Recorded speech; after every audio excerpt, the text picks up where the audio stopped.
Chapter 8. A Revival in Health Reform. Obedience to physical law. Since the laws of nature are the laws of God, it is plainly our duty to give these laws careful study. We should study the requirements in regard to our own bodies and conform to them. Ignorance in these things is sin. Know ye not that your bodies are the members of Christ? What? Know ye not that your body is the temple of the Holy Ghost which is in you, which ye have of God, and ye are not your own? For ye are bought with a price. Therefore glorify God in your body and in your spirit, which are God's. See 1 Corinthians 6, verses 15, 19, 20.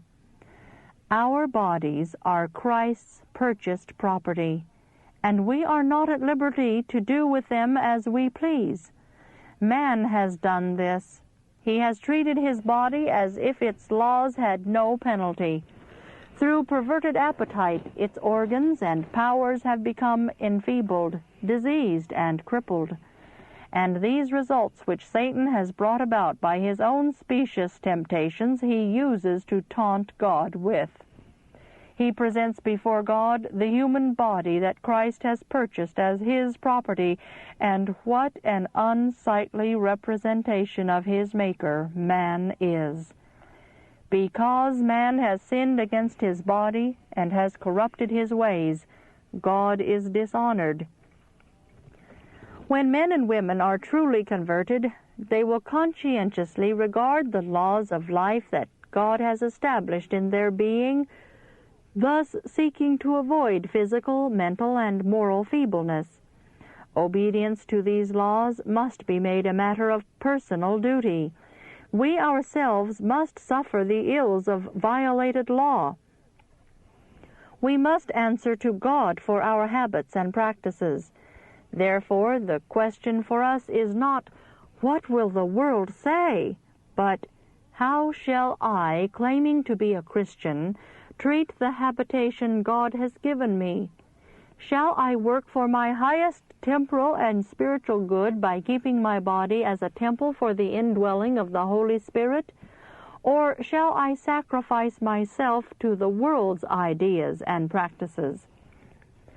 Healthful living must be made a family matter. Parents should awake to their God-given responsibilities. Let them study the principles of health reform and teach their children that the path of self-denial is the only path of safety. The mass of the inhabitants of the world, by their disregard of physical law, are destroying their power of self-control and unfitting themselves to appreciate eternal realities. Willingly ignorant of their own structure, they lead their children in the path of self-indulgence, thus preparing the way for them to suffer the penalty of the transgression of nature's laws. This is not taking a wise interest in the welfare of their families. Chapter 9. The Church and Health Reform. There is a message regarding health reform to be born in every church. There is a work to be done in every school. Neither principal nor teachers should be entrusted with the education of the youth until they have a practical knowledge of this subject.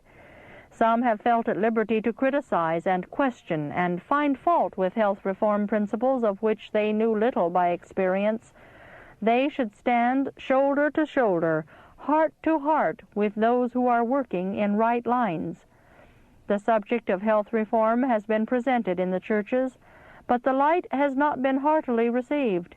The selfish, health-destroying indulgences of men and women have counteracted the influence of the message that is to prepare a people for the great day of God. If the churches expect strength, they must live the truth which God has given them. If the members of our churches disregard the light on this subject, they will reap the sure result in both spiritual and physical degeneracy. And the influence of these older church members will leaven those newly come to the faith. The Lord does not now work to bring many souls into the truth. because of the church members who have never been converted and those who were once converted but who have backslidden. What influence would those unconsecrated members have on new converts? Would they not make of no effect the God-giving message which His people are to bear? Let all examine their own practices to see if they are not indulging in that which is a positive injury to them. Let them dispense with every unhealthful gratification in eating and drinking. Some go to distant countries to seek a better climate, but wherever they may be, the stomach creates for them a malarious atmosphere. They bring upon themselves suffering that no one can alleviate. Let them bring their daily practice into harmony with nature's laws, and by doing as well as believing, an atmosphere may be created about both soul and body that will be a savor of life unto life. Brethren, we are far behind. Many of the things which the church should do in order to be a living church are not done.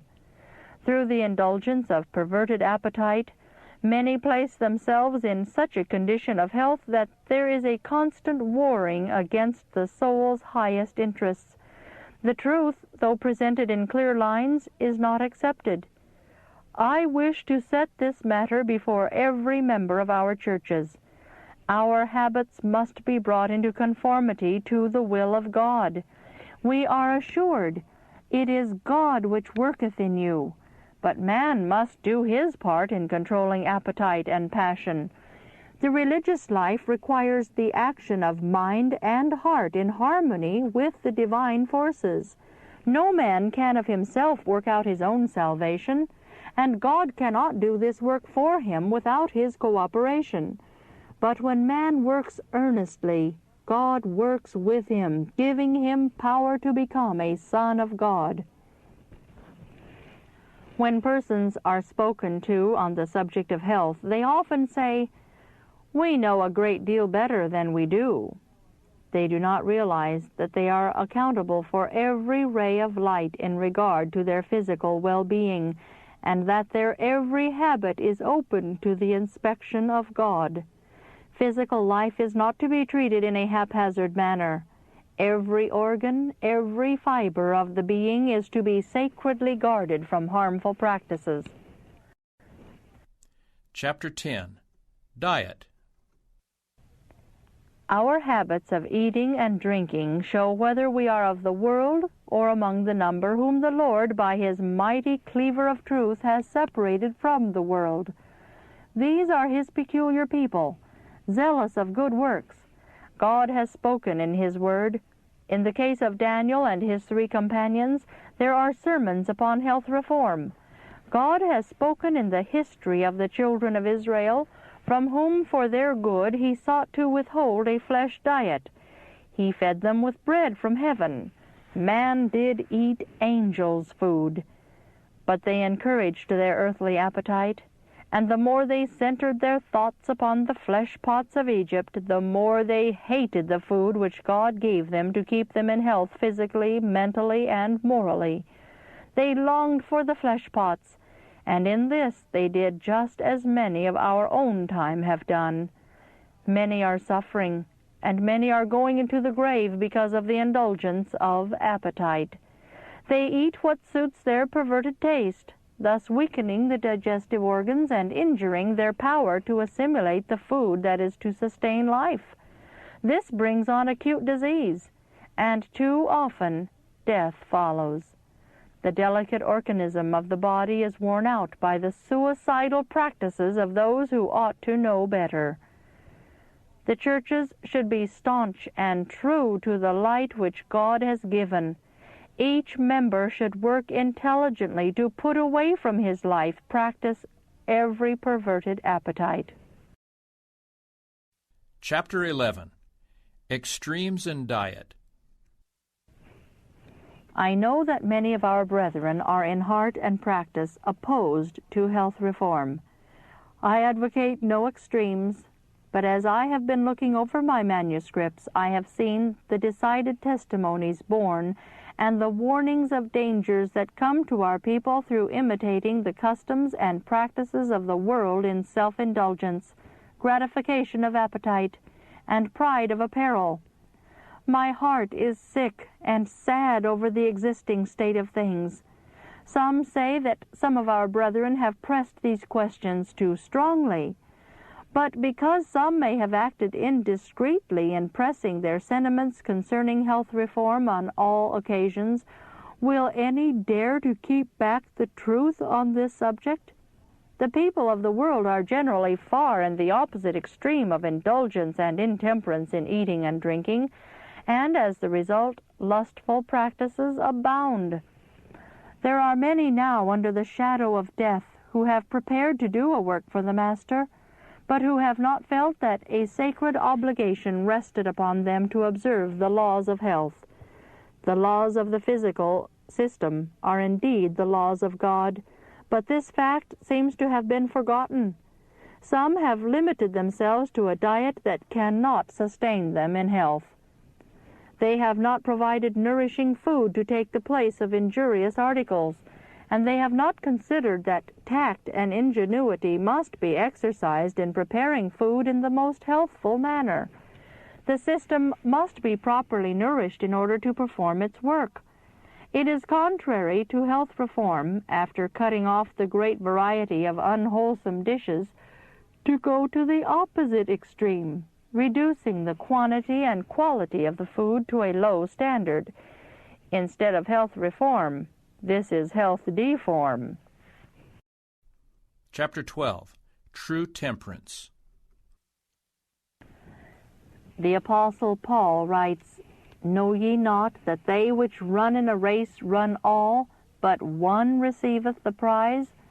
So run that ye may obtain, and every man that striveth for the mastery is temperate in all things. Now they do it to obtain a corruptible crown, but we are incorruptible. I therefore so run, not as uncertainly, so fight I, not as one that beateth the air. And I keep under my body, and bring it into subjection, lest that by any means, when I have preached to others, I myself should be a castaway. 1 Corinthians 9, verses 24 to 27. There are many in the world who indulge pernicious habits. Appetite is the law that governs them, and because of their wrong habits, the moral sense is clouded, and the power to discern sacred things is to a great extent destroyed. But it is necessary for Christians to be strictly temperate. They should place their standard high. Temperance in eating, drinking, and dressing is essential. Principle should rule instead of appetite or fancy. Those who eat too much, or whose food is of an objectionable quality, are easily led into dissipation and into other foolish and hurtful lusts, which drown men in destruction and perdition. See 1 Timothy 6, verse 9. The laborers, together with God, should use every jot of their influence to encourage the spread of true temperance principles. It means much to be true to God. He has claims upon all who are engaged in His service. He desires that mind and body be preserved in the best condition of health, every power and endowment under the divine control, and as vigorous as careful, strictly temperate habits can make them. We are under obligation to God to make an unreserved consecration of ourselves to Him, body and soul, with all the faculties appreciated as His entrusted gifts to be employed in His service. All our energies and capabilities are to be constantly strengthened and improved during this probationary period. Only those who appreciate these principles and have been trained to care for their bodies intelligently and in the fear of God should be chosen to take responsibilities in this work. Those who have been long in the truth, yet who cannot distinguish between the pure principles of righteousness and the principles of evil, whose understanding in regard to justice, mercy, and the love of God is clouded, should be relieved of responsibilities. Every church needs a clear, sharp testimony, giving the trumpet a certain sound. If we can arouse the moral sensibilities of our people on the subject of temperance, a great victory will be gained. Temperance in all things of this life is to be taught and practiced. Temperance in eating, drinking, sleeping, and dressing is one of the great principles of the religious life. Truth brought into the sanctuary of the soul will guide in the treatment of the body. Nothing that concerns the health of the human agent is to be regarded with indifference. Our eternal welfare depends upon the use we make during this life of our time, strength, and influence. David declared, "I am fearfully and wonderfully made." When God has given us such a habitation, why should not every apartment be carefully examined? The chambers of the mind and heart are the most important. Then, instead of living in the basement of the house, enjoying sensual and debasing pleasures, should we not open these beautiful chambers and invite the Lord Jesus to come in and dwell with us? Chapter 13. Ministers to teach health reform. Our ministers should become intelligent on health reform. They need to become acquainted with physiology and hygiene. They should understand the laws that govern physical life and their bearing upon the health of mind and soul. Thousands upon thousands know little of the wonderful body God has given them, or of the care it should receive, and they consider it of more importance to study subjects of far less consequence. The ministers have a work to do here. When they take a right position on this subject, much will be gained. In their own lives and homes, they should obey the laws of life, practicing right principles and living healthfully. Then they will be able to speak correctly on this subject, leading the people higher and still higher in the work of reform. Living in the light themselves, they can bear a message of great value to those who are in need of just such a testimony. There are precious blessings and a rich experience to be gained if ministers will combine the presentation of the health question with all their labors in the churches. The people must have the light on health reform. This work has been neglected, and many are ready to die because they need the light which they ought to have and must have before they will give up selfish indulgences. The presidents of our conferences need to realize that it is high time they were placing themselves on the right side of this question. Ministers and teachers are to give to others the light they have received. Their work in every line is needed. God will help them. He will strengthen His servants who stand firmly and will not be swayed from truth and righteousness in order to accommodate self-indulgence. The work of educating in medical missionary lines is an advanced step of great importance in awakening man to his moral responsibilities. Had the ministers taken hold of this work in its various departments in accordance with the light which God has given, there would have been a most decided reformation in eating, drinking, and dressing. But some have stood directly in the way of the advance of health reform. They have held the people back by their indifference or condemnatory remarks or by pleasantries and jokes. They themselves and a large number of others have been sufferers unto death, but all have not yet learned wisdom. It has been only by the most aggressive warfare that any advancement has been made. The people have been unwilling to deny self, unwilling to yield the mind and will to the will of God. And in their own sufferings and in their influence on others, they have realized the sure result of such a course. The church is making history. Every day is a battle and a march. On every side we are beset by invisible foes, and we either conquer through the grace given us by God, or we are conquered. I urge that those who are taking a neutral position in regard to health reform be converted. This light is precious, and the Lord gives me the message to urge that all who bear responsibilities in any line in the work of God take heed that truth is in the ascendancy in the heart and life. Only thus can any meet the temptations they are sure to encounter in the world. Why do some of our ministering brethren manifest so little interest in health reform? It is because instruction on temperance in all things is opposed to their practice of self-indulgence. In some places this has been the great stumbling block in the way of our bringing the people to investigate and practice and teach health reform. No man should be set apart as a teacher of the people, while his own teaching or example contradicts the testimony God has given his servants to bear in regard to diet, for this will bring confusion. His disregard of health reform unfits him to stand as the Lord's messenger. The light that the Lord has given on this subject in his word is plain, and men will be tested and tried in many ways to see if they will heed it.